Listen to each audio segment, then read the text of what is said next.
At dahil nga Tuesday ngayon, araw ng deliver sa akin ni Grocery at ni Tindahang Tapat. Ang na-order ko kay Tindahang Tapat, ayan lang 4 na box tapos isang plastic. Tapos ang kay Grocery naman, yan lamang 3 box. Buti na nga lamang at may mga ganitong bilihan online ng mga paninda. Halos lahat nga naman ang binibili ko ay dinideliver na lamang dito sa akin tindahan. Ay talaga nga namang mapapadali kapag may ganyang mga nagdi-deliver. Buti na nga lamang nung nauso yan ay kasama na rin dito sa amin. Ayan na nga pala lahat ng aking na-order at ang total lang na-order ko kay Tindahan Tapat ay nasa 2,592. At ang total lang na bayaran ko kay Grocery ay nasa 1,995 at nagbayad din nga pala ako ng 140 sa ilista dahil nakagamit ako ng load. Naubos nga din pala ang aking Grow Coins dyan kaya nakagamit ako ng ilista kaya may binayaran akong 140. Kaya naman nakapagpatapap ako dyan ng 500 kaya ang binayaran ko lahat kay Grocery ay 500 plus 140 tapos yung paninda ko na 1,995. Unahin nating buksan itong galing kay Tindahang Tapat. So yan guys yung mga na-order ko sa kanila. I-share ko ulit sa inyo kung magkano ang mga presyo ng paninda ko dito sa aking tindahan. Yung Nesty Apple at Lemon ko pala guys ay binago ko na ang price. Ginawa ko ng 23 pesos. Yung Candying Frutos ay 3 pesos ang isa. Ang 2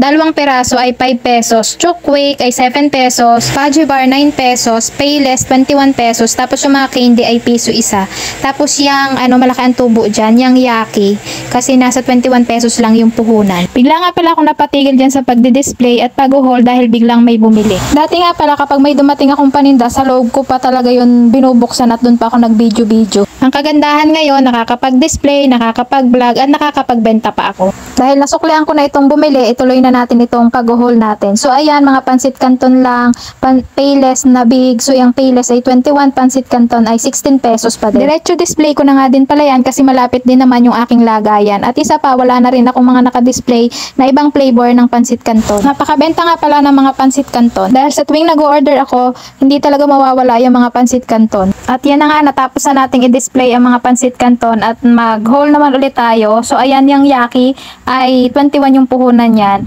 At malaki yung tubo dyan kaya bumibili ako. So ayan pa yung ibang flavor ng pansit canton. Nakala ko ubos na. Mayroon pang chili mansi. So mabenta yung chili mansi na yan sa akin. So iba't ibang flavor pala yung dumating sa akin na pansit canton. So sa may mga sari-sari store, mag-start ng sari-sari store. So ito ay wag mawawala sa inyong listahan at talagang mabenta yung mga pansit canton na yan. Akala ko talaga ay wala na. So mayroon pa palang sweet and spicy. So yan ay 16 pesos din. So lahat ng klase ay ng pansit canton ay 16 pesos yung aking price. Sa tuwing nagdi-display nga pala ako, hindi ko nakakalimutan na mag first in first out para na rin makasigurado tayo na yung ating paninda ay hindi talaga tayo may expirean. Huwag tayo makalimot na mag-check-check ng ating mga paninda. Umorder nga din pala ako dyan ng 4 na tubig. So 10 pesos yung benta ko dyan. 2 San Marino na kulay pula, 150 gram, 42 pesos yung benta ko. Tapos 3 55 flakes and oil, 35 pesos. So nakapag-place din pala ako ng order sa kay Grocery ng San Marino. So okay lang naman yun kasi mabenta sa akin yung mga San Marino na red at saka yung dilaw. Kahit mataas yung price niya. Kasi mas mataas na yan sa Century Tuna. 42 yan. Tapos ang Century Tuna ko is 39 pesos lamang. Tapos yung luncheon meat na order din ako niyan kahit pa isa-isa lang.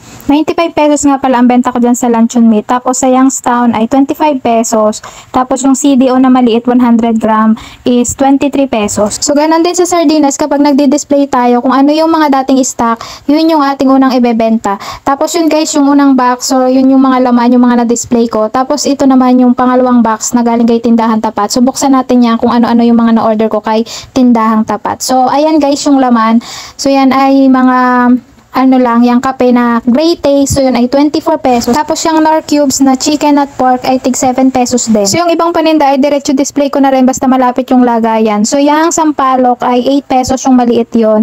Tapos itong crispy fry na malaki, yung pang 1 kilo is 19 pesos. Tapos yung maliit na pangkalahating kilo is 12 pesos. Yung red choco nga pala at saka riches ay tig 13 pesos. Tapos yung asin na iodized salt ay pang 10 pesos. So yan guys yung laman ng pangalawang box na galing kay Tindahang Tapat. So ayan, malapit naman yung lagayan ay dinidisplay ko na din yung mga ibang paninda. Pero yung iba ay hindi ko pa siya nadidisplay.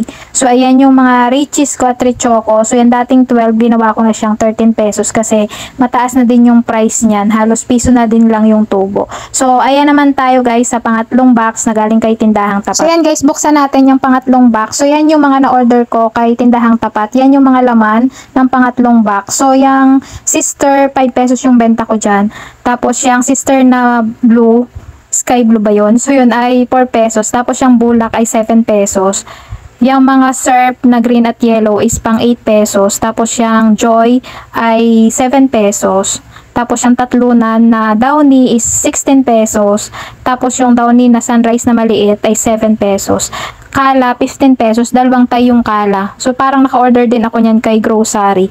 Tapos yung mga floor wax is 19 pesos na dating 16. Tapos yung polvo na white is 26, yung 50 gram. Tapos yung malaki na pink is 28 pesos. Tapos yung panghugas ng pinggan is 26 pesos. Yung polvo na puti na maliit is 17 pesos. So ito naman guys yung nakalagay sa plastic na galing kay Tindahang Tapat pa din yan. So yan tig 14 pesos yung sotanghon. 13 pesos yung sotanghon. Tapos yung mga cup noodles ay 25 pesos na yung aking benta. So yung ibang laman ng naka-plastic ay mga chicherya lang. So ayan, Moby, 9 pesos yan. So tiga-6 yan. Tapos yung chocolate, 9 pesos din. Tapos yung Rinby, 9 pesos na. Oshi, 9 pesos. Crackling, 9 pesos. Patata, 9 pesos. Tapos yung Canton, dalawa lamang yan. So, ang benta ko dyan is 38 pesos. Tapos yung Charmy, 5 pesos din. So, yan guys, yung laman ng nakalagay sa plastic. Tapos, dito naman tayo sa mga na-order ko galing kay grocery naman. Binubuksan ko na nga pala dyan ang box kasi may naghahanap sa akin ng Clover. May bumibili. Wala na ako sa display. Kaya, umuha na ako dun sa na-order ko kay grocery. 9. Tapos po, isa po nila. So ito na guys yung binuksan kong box. Ito yung unang box na galing kay grocery. So yan lang guys yung unang laman. Yan yung mga laman. So Clover, Manghuan, roller coaster. So yan ay mga 9 pesos. Tapos yung bikat. So yan ay 18 pesos. Isnako, 18 pesos din. Tapos yung chicken skin na Manghuan. So yan ay 9 pesos. Mabenta sa akin yung chicken skin. So gagawin ko sana yung 10 pesos. Kaya lang 9 pesos. May tubo pa naman na piso. So may order din ako na Payless. So yun ay 21.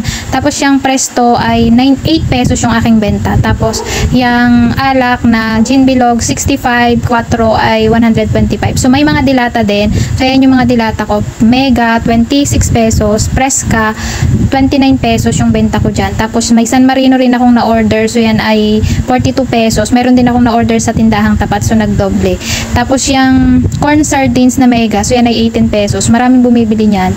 Kasi mura lang. Pinapakain nila sa alaga nilang pusa. Tapos, yung Alaska Ibap. So, 20 pesos yung benta ko dyan. So, dito naman tayo sa pangalawang box na na-order ko kay grocery. So, buksan muna natin yan. So, yan yung lang yung mga karagdagan ng mga chicherya na na-order ko sa kanila. So, yan yung mga karagdagan chicherya. Manghuan, roller coaster, bikat, chicken skin. So, yan. Tapos, mayroon tayong Copico Blacks. So, 14 pesos. Tapos, yung corn sardines, 18 pesos. Mega Red, 26 pesos.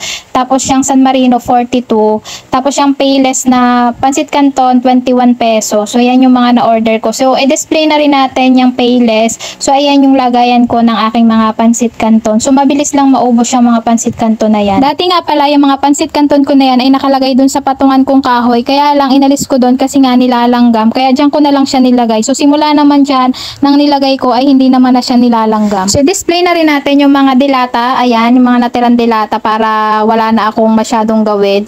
So, ilagay na natin dyan. So, kailan nga lang pala pinunasan ko yung patungan ko. Tingnan nyo naman ngayon ang gabok na ulit. So, kailangan talaga araw-araw magpunas. Pasok na pasok talaga ang gabok dito sa aking tindahan. Kaya naman, ayun talagang yung mga pati dilata ko talagang ginagabok siya. So, ito na guys yung huling box. So, buksan natin. So, ayan yung kala. Yung kala na yan mabenta sa akin. 10 pesos yan. Tapos yung Sunrocks pang 17 pesos. Yung Color Safe 26 pesos. So, naka-order din pala ako ng kala kay grocery. So, tatlong tayong dumating sa akin. Kala powder pang 15 pesos. Tapos yung Champion na popcorn is pang 6 pesos. So, yan lang lahat guys yung mga na-order ko kay grocery at kay Tindahan Tapat. So, hanggang dito na lang yung vlog ko. Kung nagustuhan nyo po, please like, subscribe to my YouTube channel, and pakiclick na rin po ang notification bell para updated po kayo sa mga bagong videos na aking i-upload. Thank you very much po. Happy selling mga kasari. Bye-bye.